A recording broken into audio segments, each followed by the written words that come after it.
ജീവന് തുല്യം സ്നേഹിച്ചിരുന്ന കാമുകൻ്റെ ചുറ്റിക പ്രയോഗം കൊണ്ട് ക്രൂരമായി കൊല്ലപ്പെട്ട കാമുകിയായ ഫർസാനയുടെ ദാരുണ അന്ത്യം എല്ലാ കാമുകിമാർക്കും ഒരു പാഠമാണ്. കാമുകനെ സ്നേഹിക്കുകയും കാമുകന് വേണ്ടതെല്ലാം കൊടുക്കുകയും ചെയ്ത ഒരു കാമുകിക്ക് ഇങ്ങനെയൊരു ദുരന്തം വന്നത് എന്തുകൊണ്ടാണെന്ന് നമ്മൾ രണ്ടു വട്ടം ചിന്തിക്കേണ്ടതുണ്ട്. ഫർസാന അഫാൻ എന്ന കാമുകന് വേണ്ടി തനിക്ക് ആവുന്നതെല്ലാം ചെയ്ത പെൺകുട്ടിയാണ്. സാമ്പത്തികമായി തൻ്റെ കാമുകനുണ്ടായ പ്രതിസന്ധിയിൽ അയാളോടൊപ്പം ചേർന്ന് നിന്ന കാമുകിയാണ് ഫർസാന. പഠിക്കാൻ മിടുക്കി, പെരുമാറാൻ മിടുക്കി, സംസാരിക്കാൻ മിടുക്കി, ഇടപഴകാൻ മിടുക്കി. ആരും ഫർസാനയെക്കുറിച്ച് ഒരു ദോഷവും മുമ്പും പറഞ്ഞിട്ടില്ല, ഇപ്പോഴും പറയുന്നുമില്ല. ആ കുട്ടിക്ക് ഇങ്ങനെയൊരു ദുരന്തം ഉണ്ടായതിൽ വീട്ടുകാരെ പോലെ സങ്കടപ്പെടുന്നവരാണ് അയൽക്കാരും നാട്ടുകാരുമൊക്കെ. ഫർസാന യഥാർത്ഥത്തിൽ അഫാൻ്റെ കാമുകിയൊന്നും ആയിരുന്നില്ല. ആദ്യകാലത്ത് കൂടെ പഠിച്ച ഒരു ക്ലാസ്മേറ്റ് എന്നതിലപ്പുറം അവർക്ക് വലിയ ബന്ധങ്ങളൊന്നും ഉണ്ടായിരുന്നില്ല.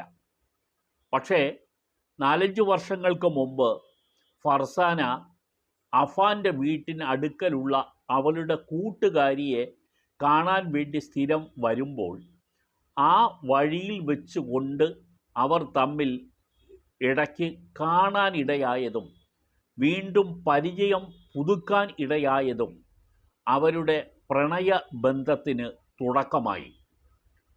ഫർസാന അഫാനെ ഇഷ്ടപ്പെട്ടത് അയാളുടെ പഴയകാല നന്മയുള്ള അല്ലെങ്കിൽ നിഷ്കളങ്കമായ പെരുമാറ്റത്തിൻ്റെ അടിസ്ഥാനത്തിലായിരുന്നു. രണ്ടുപേരും ഒരേ സമുദായത്തിൽപ്പെട്ടയാളാണ്. അഫാൻ ആരോഗ്യവാനാണ്. അഫാൻ്റെ കുടുംബം അന്ന് സാമ്പത്തിക പ്രതിസന്ധിയിൽ ആയിരുന്നില്ല. ഗൾഫിലാണ് പിതാവ് ഗൾഫിൽ നിന്നും പ്രതിമാസം 1 ലക്ഷം രൂപയോളം വീട്ടിലേക്ക് അയക്കുന്നു. വീട്ടിൽ കാറുണ്ട്, 2 നില വീടുണ്ട്. മറ്റ് ബാധ്യതകളൊന്നും ആ കുടുംബത്തിനില്ല. ഫർസാൻ ഉള്ളത് ഒരു അനുജൻ മാത്രമാണ്. പെൺകുട്ടികളൊന്നുമില്ല. പെൺകുട്ടികൾ ഉണ്ടെങ്കിൽ അവർക്ക് സ്ത്രീധനം കൊടുത്ത് കല്യാണം കഴിപ്പിച്ച് അയക്കേണ്ട ബാധ്യത അഫാനോ പിതാവിനോ ഉണ്ടാകുമായിരുന്നു. ഇങ്ങനെയുള്ള ഒരു സാമ്പത്തിക ബുദ്ധിമുട്ടുകളും ഇല്ലാത്ത കുടുംബത്തിലെ അഫാൻ എന്ന കാമുകനെ ഫർസാന ഇഷ്ടപ്പെട്ടു, അയാളുമായി അടുത്തു. അത് പ്രണയത്തിലേക്ക് വളരെ വേഗം വളരുകയും ചെയ്തു. ഫർസാനയുടെ കുടുംബത്തിനും ഈ പ്രണയബന്ധം പൂർണ്ണമായും അറിയാമായിരുന്നു. കാരണം ഫർസാന തൻ്റെ ഉമ്മയോട് എല്ലാം പറയുന്ന ഒരു പെൺകുട്ടിയായിരുന്നു. അവൾ MSc കെമിസ്ട്രിയാണ് പഠിച്ച് കഴിഞ്ഞത്. നന്നായി പഠിക്കുന്നത് കൊണ്ട് തന്നെ ആ കുട്ടിക്ക് എല്ലാ പരീക്ഷകളിലും നല്ല മാർക്ക് നേടാനായി. ജോലിക്ക് വേണ്ടി ആ പെൺകുട്ടി നന്നായി ശ്രമിക്കുന്നുമുണ്ടായിരുന്നു. ട്യൂഷൻ എടുക്കുന്നതിൽ വിദഗ്ധയായിരുന്നു ഈ പെൺകുട്ടി. സയൻസും കണക്കും താഴേക്കിടയിലുള്ള കുട്ടികൾക്ക് 10ാം ക്ലാസ്, +1, +2 തുടങ്ങിയ ക്ലാസ്സുകളിലെ കുട്ടികൾക്ക് ഫർസാന പഠിപ്പിച്ചു കൊടുക്കുമായിരുന്നു. അതിൽ നിന്നും ഫർസാന നല്ലൊരു വരുമാനവും ഉണ്ടാക്കിയിരുന്നു. വീടുകളിൽ പോയും കുട്ടികളെ പഠിപ്പിക്കുമായിരുന്നു. വീട്ടിലേക്ക് എത്തുന്ന ഇതിനായി വരുന്ന കുട്ടികളെയും പഠിപ്പിക്കുമായിരുന്നു. ഫർസാന യഥാർത്ഥത്തിൽ അഫാനുമായിട്ടുള്ള ജീവിതം സ്വപ്നം കണ്ടു എന്നുള്ളതാണ് വാസ്തവം. അതുകൊണ്ടാണ് അഫാന് എല്ലാ അർത്ഥത്തിലും ആവശ്യമായ തനിക്ക് കഴിയുന്ന സഹായങ്ങൾ ഫർസാന ചെയ്തു കൊടുത്തതും. 4.25 പവൻ്റെ മാലയാണ് അഫാന് ഫർസാന കൊടുത്തത്. ഈ 4.25 പവൻ്റെ മാല കൊടുക്കുമ്പോൾ കഴുത്തിൽ മാലയില്ലാത്തത് വീട്ടുകാർ അറിയും എന്നുള്ളത് മനസ്സിലാക്കി അഫാൻ തന്നെ ഫർസാനയോട് പറഞ്ഞ നിർദ്ദേശമാണ് ഒരു ഇമിറ്റേഷൻ ഗോൾഡ് മാലയ്ക്ക് അതേ രീതിയിലുള്ള ഒരു സ്വർണത്തിന് പകരം ഇമിറ്റേറ്റ് ചെയ്ത ഒരു ഗോൾഡ് വാങ്ങിക്കൊടുക്കാമെന്ന്. ഫർസാനയ്ക്കും അത് സന്തോഷമായിരുന്നു. വീട്ടുകാർ തൻ്റെ മാല, സ്വർണമാല കാമുകന് കൊടുത്തത് തൽക്കാലം അറിയരുതെന്ന് ഫർസാന ആഗ്രഹിച്ചിരുന്നു. അതുകൊണ്ടാണ് ആ മാല എടുത്തു കൊടുത്തത്. അങ്ങനെ ഫർസാന ആ മാല കൊടുത്തത് കൂടാതെ പരീക്ഷയ്ക്കുള്ള ഫീസ് ഉൾപ്പെടെ താൻ സമ്പാദിച്ച പല തുകകളും ഇടയ്ക്കിടയ്ക്ക് അഫ്വാന് കൊടുക്കുമായിരുന്നു. ഏറ്റവും ഒടുവിൽ 1.5 ലക്ഷം രൂപയോളം ഫർസാന തുകയായി തന്നെ അഫ്വാന് കൊടുത്തിരുന്നു. പിന്നീട് വീട്ടുകാർ ഈ സ്വർണം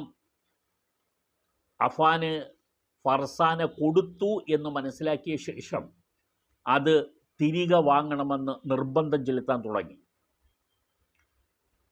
ഫർസാനയും വീട്ടുകാരുടെ നിർബന്ധം സഹിക്കവയ്യാതെ കാമുകനോട് ആ ഗോൾഡ് തിരിച്ചെടുത്തു കൊടുക്കണമെന്ന് തന്നെ സ്നേഹപൂർവവും പിന്നീട് നിർബന്ധപൂർവവും ആയി ആവശ്യപ്പെട്ടു. നിൽക്കക്കളി ഇല്ലാതെ അഫ്വാൻ ചെയ്തത് പിതാവിൻ്റെ പേരിൽ ഉണ്ടായിരുന്ന ഒരു കാറ് പണയപ്പെടുത്തി അതിൽ നിന്ന് കിട്ടിയ തുക ഉപയോഗിച്ച് ഫർസാനയുടെ ഗോൾഡ് തിരിച്ചെടുത്ത് കൊടുക്കുകയായിരുന്നു.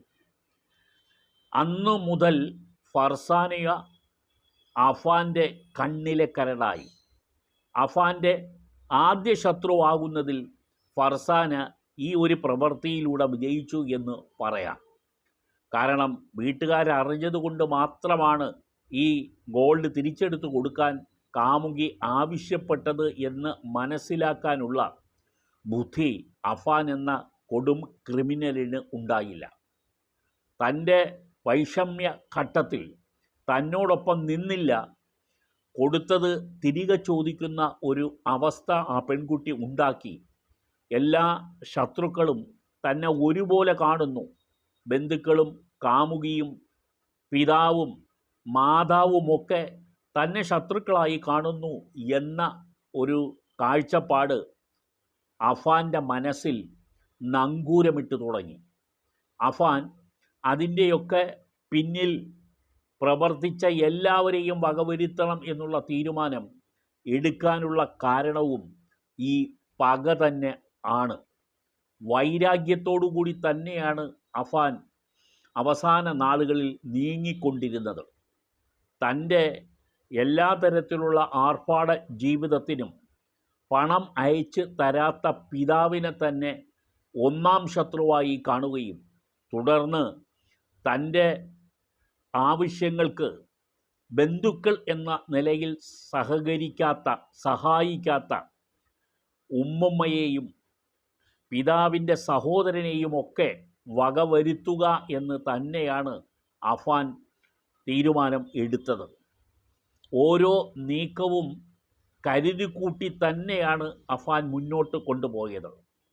തനിക്ക് സന്തോഷിക്കാനും തനിക്ക് സുഖിക്കാനും വേണ്ടിയുള്ള ധനം കിട്ടാതെ വന്നതോടുകൂടി ഈ ഭൂമിയിലെ എല്ലാവരെയും ശത്രുക്കളായി കാണുന്ന ഒരു മനസ്സ് അയാളിൽ പാകപ്പെട്ടു.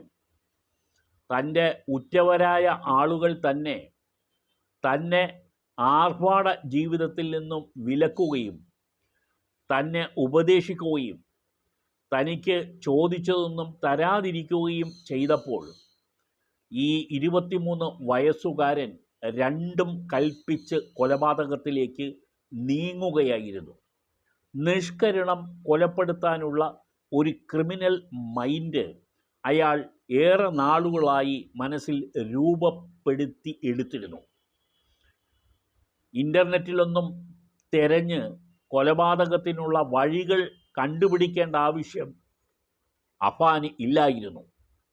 അല്ലാതെ തന്നെ ചുറ്റിക കൊണ്ട് ഒരു വ്യക്തിയുടെ തലയ്ക്കടിച്ചാൽ ആ നിമിഷം ഒരു നിലവിളി പോലുമില്ലാതെ അവർ മരിച്ചു വീഴുമെന്ന് അഫ്വാന് തീർച്ചയുണ്ടായിരുന്നു. തൻ്റെ എല്ലാവരോടും പക വീട്ടി എന്ന് അഫ്വാൻ സന്തോഷിച്ചെങ്കിലും സ്വന്തം അനുജനോട് അയാൾക്ക് പക ഇല്ലായിരുന്നു. പക്ഷേ തൻ്റെ പിതാവ് ഈ കുടുംബത്തിലെ എല്ലാവരും ദാരുണമായി കൊല്ലപ്പെട്ടു എന്നതറിഞ്ഞ് അയാൾ പകച്ചിരിക്കണം എന്ന ചിന്തയാണ് അഫാനെ നയിച്ചത്. ഉമ്മയെയും അനുജനെയും കൊല്ലാൻ ഇടയായതും പിതാവിനോടുള്ള പകരം വീട്ടലായിരുന്നു. ഈ കുടുംബത്തിൽ പിതാവിന് ഒരാളും അവശേഷിക്കാൻ പാടില്ലെന്നും ആ വീട് പോലും കത്തിക്കരിയണമെന്നാണ് അഫാൻ തീരുമാനിച്ചത്. പിതാവിനെ മാനസികമായി വേട്ടയാടാനുള്ളതെല്ലാം തനിക്ക് ചെയ്യണമെന്നും അങ്ങനെ പിതാവിനോടുള്ള ശത്രുത പൂർണ്ണമായും പകയായി തന്നെ നിറവേറ്റണമെന്നുമാണ് അഫാൻ്റെ തീരുമാനം. ആ തീരുമാനമാണ് അയാൾ അവിടെ നടപ്പാക്കിയത്. പിതാവിൻ്റെ ഉമ്മയെ കൊലപ്പെടുത്തുമ്പോഴും പിതാവിൻ്റെ